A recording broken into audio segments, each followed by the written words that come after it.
Hey folks, welcome back to Bish's RV. My name is Josh the RV Nerd, and I'll be your guide today as we go through some updated stuff on what used to be called the 368, now the 360 Midbunk Cougar. So there's a weird thing with bunkhouse RVs out there. The RVs that sleep the largest number of people usually seat the fewest number of people. And I think that's what's really cool about these mid-bunk things. It's also potentially the last RV you need to consider owning, because like, what if you've got kids now, but like when they grow up, most of the time you have to get rid of the bunkhouse and move into something more couples oriented.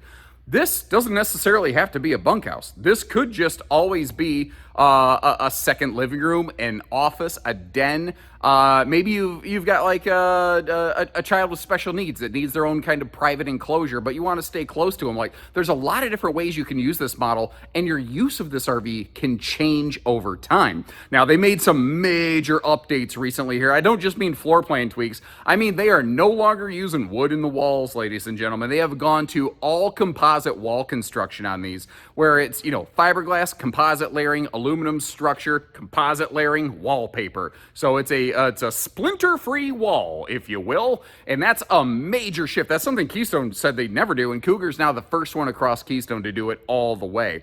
You've got things like, 220 watts of factory standard solar, but you can expand on that. This is 0 to 110 degree rated. They've got a great suspension and pin box package on this to give you smoother riding while you're hauling this big sucker down the road. We got the hitch on the back to slap Aunt Edna on there when she croaks on the Clark W. Griswold family vacation. And there's also options for things like that Midnight Edition paint package, which they've done some testing on. Because when you see a black skin RV, you're thinking that thing's going to be scorching hot in the sun. Surface temperature is hot. Inside is literally only 2 degrees warmer than a standard series Cougar right here, because they've done some really good things with their heating and cooling packages. Overall, I'm glad they didn't reinvent the wheel. I'm glad that they just tuned it up and made it a little bit better. But I'd be curious to know what you think as we go today.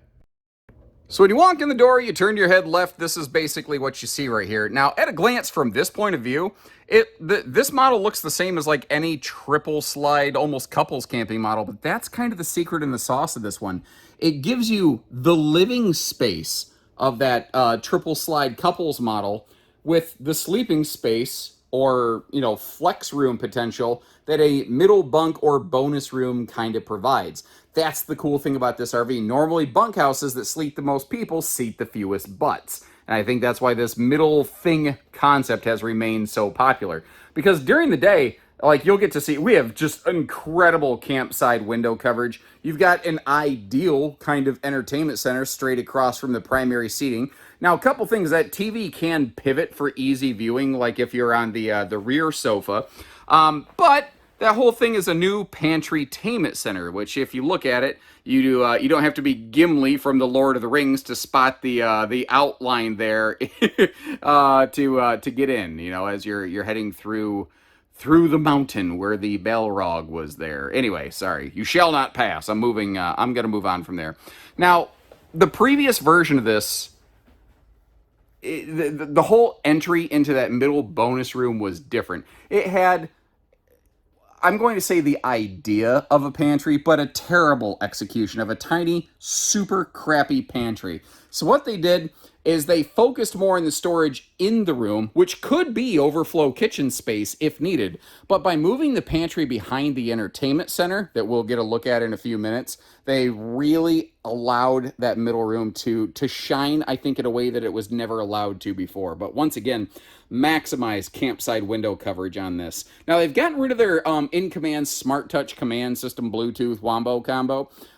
Instead, what you have are physical dimmer switches and just simple push button switches for lights, awning slides, very classic, but very reliable and very easy to change and update. They've also enhanced the dining, but again, we're going to come back to check all that out in a few minutes. I figure since this is the area where they've made the greatest significant change, this would be the first place that we would dive into some greater details, but there's some sweet stuff going on. Like, they've improved the air conditioner system on this, I feel, significantly. So, a lot of middle bunk bonus rooms have this kind of arrangement. Cougars aren't quite as tall as some other things, so they're not able to put like a bunk above the sofa in there, but you do still have that fold-out sleeper sofa available to you if you are so inclined. Now, that is shorter than a queen bed, so if you're a full-size adult, I don't know that you're going to fit on there too awful fine. The cool part about this arrangement, though, is the fact that if you want to use it like something of a bunk room, you could. Like when you get to your destination, you could fold out that hide-a-bed sleeper sofa, you could leave it there and be fine. Or if you wanted to, you could turn this into like a second living room entertainment den station, because there's some, the option for entertainment hookups straight across from me here. Now, this, hold on, I'm trying to figure out how I can display this, because I don't like using wide angle camera mode. I did that briefly in my early flyby footage, just so that you could see a quick look at the space, but I don't generally like doing that, because I feel like it's a liar, pants on fire way of looking at this. There's a lot of cabinet space. There's a lot of cabinet space and storage, and a lot of middle room RVs, they don't have any of that. I don't know if you noticed, but there is an AC duct built into the ceiling of this room so that you actually can climate control it in here, and obviously that's your heating down there in the floor. But once again, one of the things this model did very well was the storage in here. You've got the double drawers for the Crocs, socks, and undies in there. Not to mention, just the rest of the cabinet space in this does not suck. My only complaint, and it's easily rectified, is the cabinet above the entertainment station just doesn't have a strut to hold it open. It's such a small thing. I really wish they just did it. They don't. Could it be fixed? Yes. But, whatever. Like, I'm just trying to be fair so that you understand what you're getting, and what you're not. Now, as long as we're pointing back this direction, it kind of makes sense. Let's work our way back around the living room and the kitchen area. One of the first things that I want to mention is it's a 25 build, but there's still a couple updates that haven't yet been applied. Like the lighting is going to go to that, like, it'll still be LED, but it'll have that canister lighting kind of look to it, as opposed to the more, here, I'm going to back up a little bit so you can have a closer view. One of these little light fixtures, let me dim that down a little so you can kind of see what I'm talking about. That will be like a recessed canister kind of lighting view. What's funny is I think they actually provide more even lighting into the RV myself. All of our windows have blackout roller shades, by the way. They're very good about putting some variety of power outlet basically anywhere that you're going to sit and or sleep in one of these. They're excellent about stuff like that in these Cougar RVs.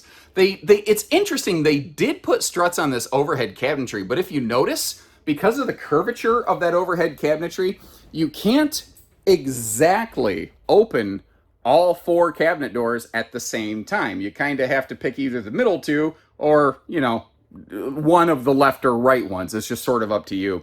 The theater seating, it does have heat and massage built into it. You do have a freestanding table and chairs option, but I like the extra lighting that you get with this dinette, and they finally included some drawers to get to the dinette storage instead of making you disassemble the entire dinette. I've always been surprised because Cougar generally exists within that a little more premium market segment, but they had like a basic stick and tin dinette, and well, now they don't. They did stuff about it. Evidently enough people didn't like it. They did something about it. You might have noticed they are carpetless floor flush opposing slides, so they've gotten rid of the toe stubber kitchen slide. It does still have a floor heating system. They've stuck with floor ducted heating because it's a more maximally efficient system effectively, but I know that not everybody loves that, and there's different RVs that all have different advantages and drawbacks, and that's why I make these videos. Getting everything out of the way here in the kitchen, you can see you got the big farm sink, massive space for wastebasket underneath the sink area there. And, it's built right into the island, but some decent drawer space. That's a larger 12-volt compressor fridge, but do I even need to mention if an RV has a 12-volt compressor fridge at this point? Or, like, do you just kind of understand and or assume that? Is that the default that your mind goes to? Because a couple of years ago, that wasn't the case. And I don't know. I want to spend your time effectively and not wasting time. So anyway, sorry, as long as I've wasted that much time asking for feedback, obviously this new pantry entertainment center, I think, is one of the best enhancements to this floor plan. They always had a little storage behind the entertainment center, but not like this. Not like floor to ceiling within the slide box, not with a cordless stick vac prep station, which, by the way, is also perfect for, like, if you want to bring along a, broom or Swiffers or something like that. So many RVs just don't have a place for brooms. It's super, super annoying. They nailed this one. And again, the direct facing entertainment here, not too bad. Not too bad at all. A major change here, though, is they've changed up their air conditioning system, and they have adopted the Furrion Chill Cube unit back here. So this is dual AC standard, bedroom 15,000 and an 18,000 air conditioner back here in the living room. Now the living room kitchen air that you're looking at, the 18K Chill Cube, is not centrally ducted. It dumps all the cold air right here into this room. The 15,000 BTU front air conditioner, that shares air between the bedroom, bathroom, loft, and the lower deck bunk room, which will also, the lower deck and the loft will probably also organically pick up some of the cooling from the Chill Cube. And they are finding their best cooling records on this yet. They tested these Cougars both in the standard white exterior skin as well as their Midnight Edition, which is their optional black paint package, or dark gray.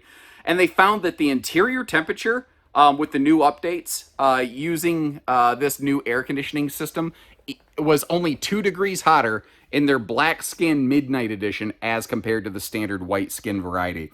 I would have expected like 10, 20 degrees swing, but no, 2 degrees. Now, the exterior surface touch temperature, yes, that was, let's be real, that was much, much different. But, you know, the actual interior comfort temperature, pretty much the same.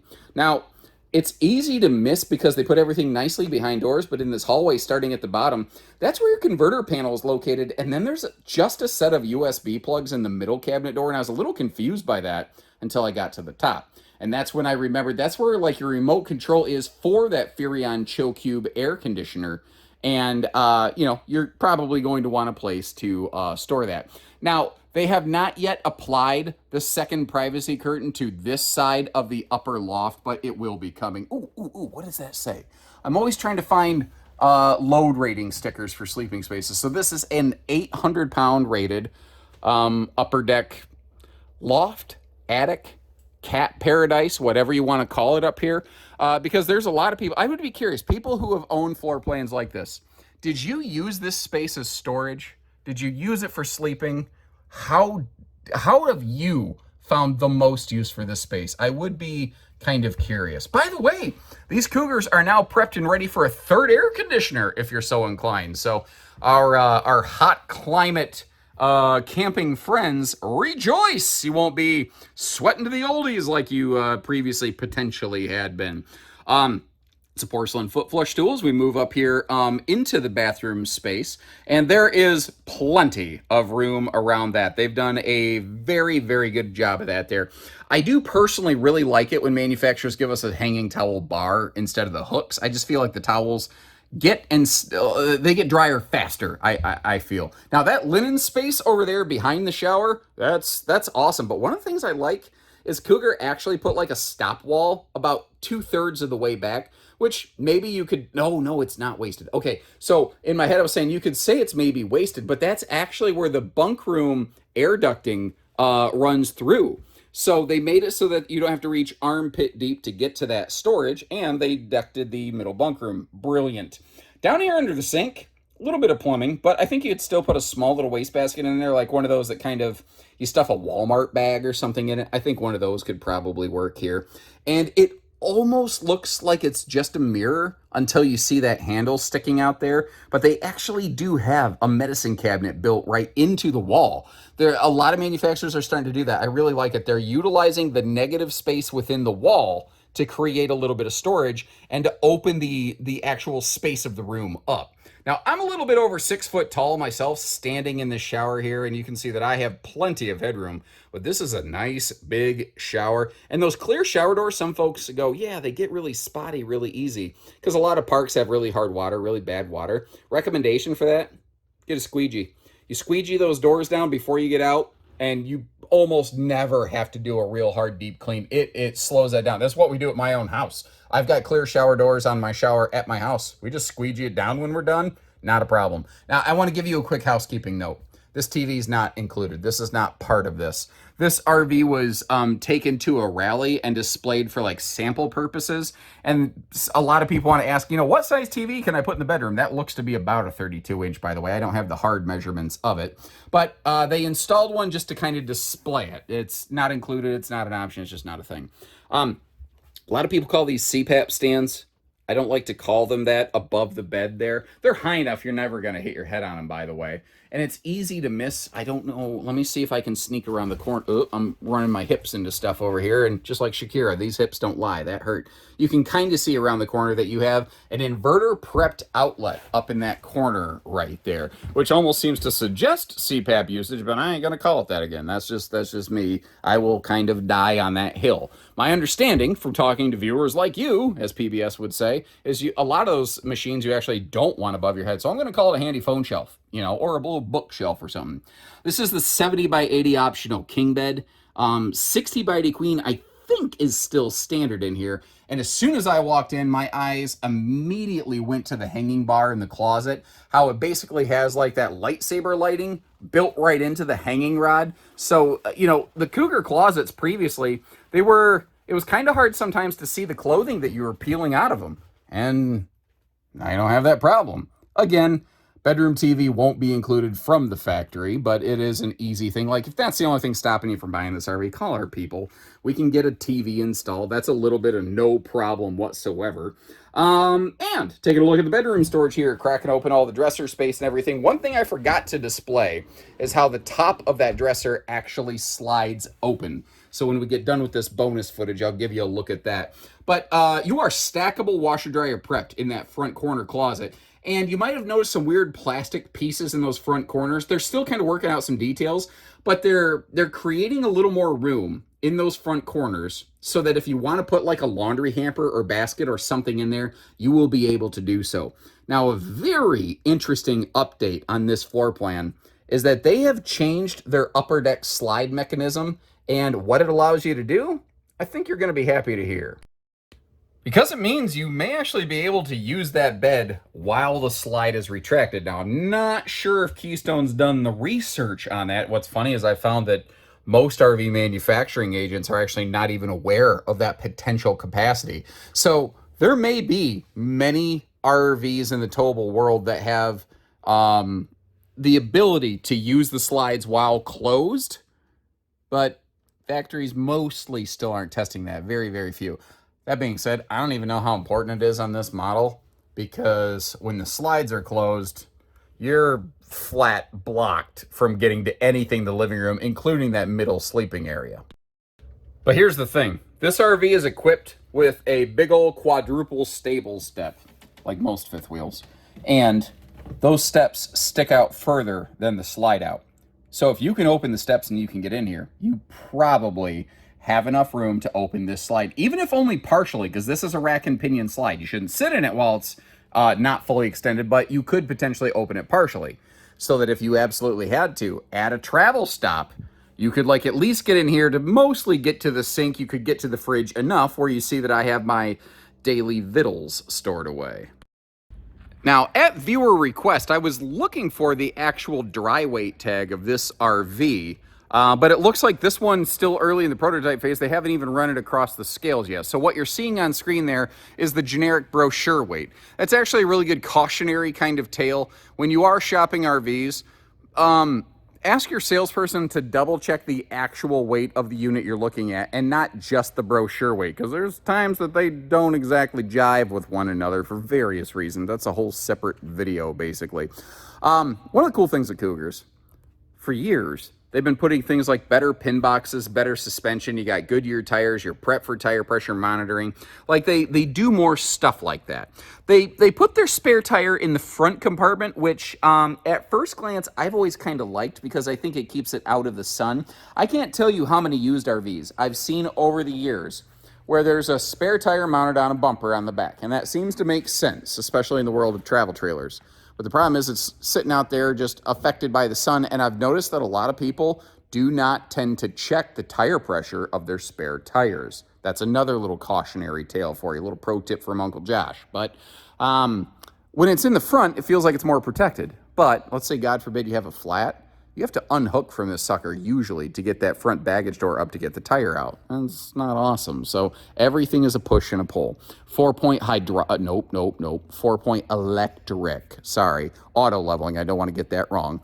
All of our lower deck slides are rack and pinion, by the way. Our upper deck slide is an exact slide, which again, one of the cool benefits of that is you can actually sit in, basically occupy the bed while it's retracted. That's a very cool thing. Now, again, a major construction update here. The slide end walls, the side walls, they are using all composite paneling in there now. Basically like Asdel, but not the exact Asdel brand name. A lot of manufacturers are using composites now, but not specifically the Asdel brand name. But a lot of people don't know, especially a lot of people in RV sales, don't know that Asdel is not necessarily synonymous with the only composite that the RV industry uses. So if somebody describes this as Asdel to you, you now know the difference. They're probably not trying to mislead you. I don't know, let's give them the benefit of the doubt. But anyway, now you know the difference.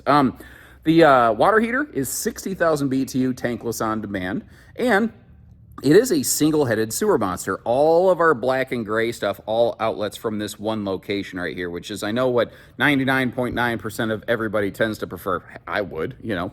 I like how they split the baggage door here, and it's all, like there's none of the silvery twist latches. Notice how it's all slam latches hooking everything together. Little details like that I look for. That's a good indicator, especially over here on the driver's side of the RV where some people don't pay as much attention. They're trying to be a little more consistent with it, and I like what they're doing, you know. And this is not a drop frame storage compartment, but tell me that's, you know, not big enough. I don't know. Maybe it's just my 2 cents. I think it is. Now, this is a more recent update. If you're familiar with Alliance RVs, this is going to sound very familiar. They're including three-way switches on the outsides of the RVs now to be able to control things like your awnings and or your slides without having to trek in and out of the RV. And where I think that's really smart and more important now than ever is since they have moved away from in command and just gone to a straightforward, simple, reliable switch-based system, then you know, if you wanted to open that stuff, normally you'd have had to go in and out of the camper. So they're making it so you don't have to do that. I'm not a super fan of the outside speakers, but that's just me griping about the same things that I gripe about. I'm like a old man when it comes to that sort of thing. I've seen over the years too many problems arise from something as simple and stupid as outside speakers that a portable Bluetooth speaker would have rectified for less dollars and way less headache. Now over here, they're going to make a change. What you're seeing is not what they're going to be building and shipping. Now, allow me to explain what I just said. For years, they've had a little mini camp kitchen out over here. They had some kind of two-burner cooktop or a grill or a griddle or something. And they took this RV to an owner's rally recently and said, pick it apart. Complain all you want. Tell us what we need to do different. And a lot of people said, we love that outside fridge. But a bunch of people said, we don't like that outside griddle. Not that they don't necessarily like cooking outside, just that the griddle and outside grill suppliers that service the RV industry, their stuff is not always great.